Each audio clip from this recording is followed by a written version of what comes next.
Hi, I'm professional sports handicapper Ross Benjamin. It's Tuesday, October the 1st. It's time for another edition of my college football free picks. I have three free picks in college football for week 6, and they all come on Saturday. Before we get to the picks, just a friendly reminder, folks, if you could hit that subscribe button below, it's what helps keeps these videos alive. And my last 33 free pick videos have gone 53 and 36, folks. That's good for 60%. 2-0 in the NFL last week with winners on Jacksonville and the Chicago Bears. Not so good in college football last week, 2-3-1, but overall a 4-3-1 week. And then you go back to the week before, I was 4-2, 2-1 in college football, 2-1 in the NFL, 8-5-1. In any event, 53 and 36. My last 33 free pick videos, all documented right here on this channel. You can go back and look at all the videos. We never ever take a video down. Once the archive is up, it stays up. And if you don't, those of you who have subscribed, and there's plenty of you, I really appreciate it. And you know that I operate with the utmost honesty and integrity on these videos. So let's get right to the picks. On Saturday, let's start with the game between number 7 Auburn and number 10 Florida. A pair of 5-0 teams to meet in the swamp in Gainesville. Right now, Florida is a +3 home underdog across the board. These teams haven't met since 2011, believe it or not, even though they're within the same conference. This is an Auburn team that's very good defensively, but don't go to sleep on Florida's defense either. Although the Gators have not played the strength of schedule that Auburn has, still 8.8 points and 279 yards per game allowed in their 5-0 start. This will be the 4th time since 2017 that Florida will be tabbed as a home underdog. In the previous 3, they covered on each occasion. They won 2 of those 3 games straight up, and their only straight up loss as a home underdog in that sequence was 17-16 in 2017 against LSU, and they turned that around last year by defeating the Tigers at home 27-19 as a 1-point home underdog. So a lot of value here. Good defensive team, plus a good home underdog and a strong home field. The Gators are, I believe, if I'm not mistaken, 22-6 over their last 28 home games. Auburn has played the much tougher schedule, as I alluded to, and hence they're a road favorite, as they should be. This is an Auburn team coming off a convincing 56-23 win over a not too bad Mississippi State team, or so we thought, last week. And Florida, their last 2 games, 38-0 over Townsend, 34-3 over Tennessee. That leads me to this. College football straight up betting angle that supports the underdog, and the straight up numbers take on special significance, folks, since they are backing the home underdog in this instance. And those of you out there, the pundits out there, to say betting angles don't mean nothing, well, either you're A, too lazy to do the work yourself, or B, don't have the time, which is understandable, or C, you just don't know what you're talking about. So I don't mean to be disrespectful, but as you well know, the majority of comments I get on this YouTube channel are positive, but there are those out there that are the ultimate skeptics that have been screwed before by salesmen masquerading as handicappers, and I get that.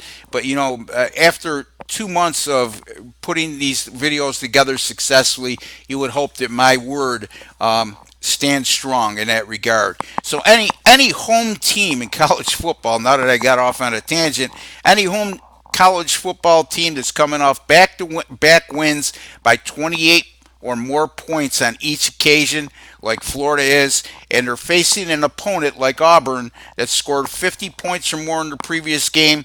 Those home teams in college football have gone 25-5 straight up since 1992 in that precise betting situation. That's 83.3%. On top of everything else, this puts me over the edge on this game. I'm going with Florida here in this spot, +3 against Auburn.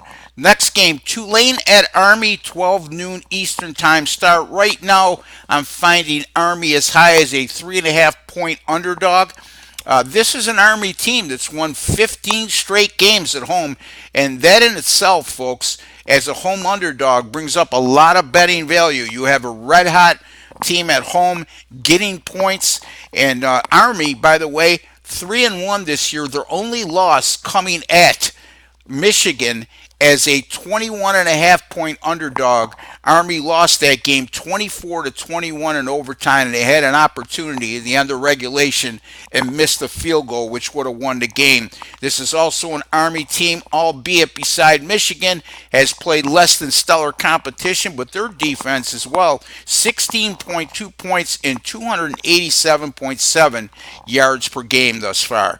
Tulane defeated Army in 2017, but the Cadets, and that game ended up 21-17, by the way, but the Cadets ran up 371 yards rushing against Tulane. And Tulane faces a similar opponent in their own conference in Navy, who runs a similar type triple option rushing attack, and they've really struggled against Navy.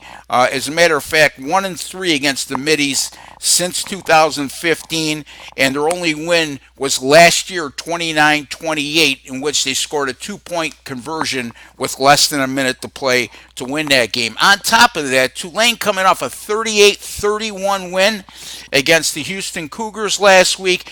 However, they allowed Houston to run for 304 yards in that game. When you're facing a dynamic rushing attack like Army, you have to take all that into consideration. This is also a Tulane Green Wave program that's gone 0-5 straight up in ATS in their last 5 non-conference away games and lost those contests by an average of 24.6 points per occasion.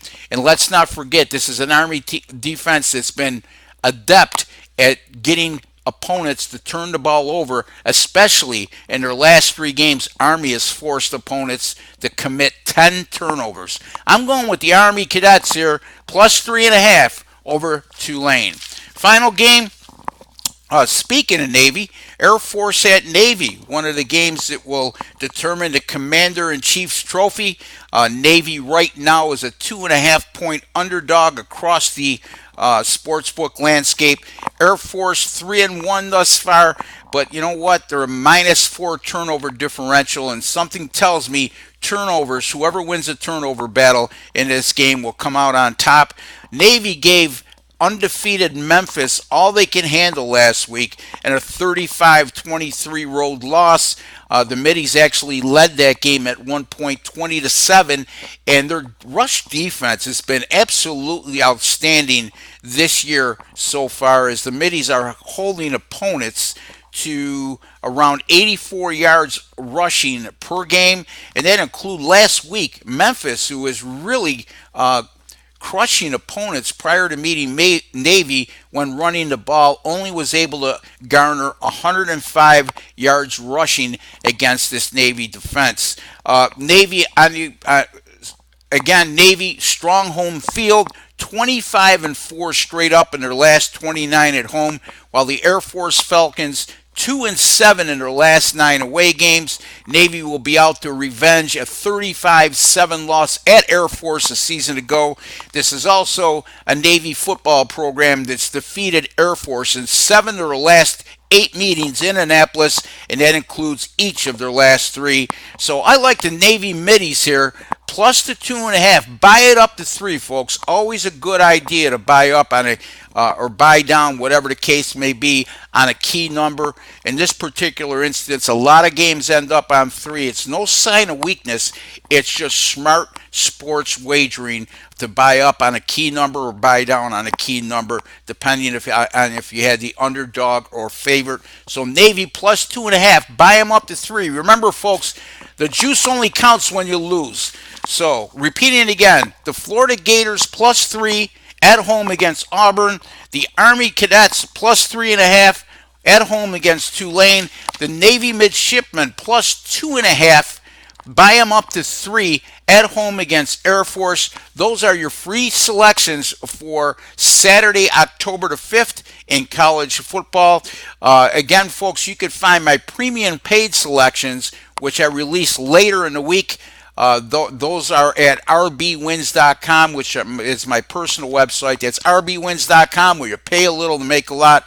And also keep in mind, folks, I'm recording on Tuesday, October 1st. These games don't go for another 4 days, so all these lines are subject to change. Once again, I'd like to wish each and every one of you all the very best with your picks this week.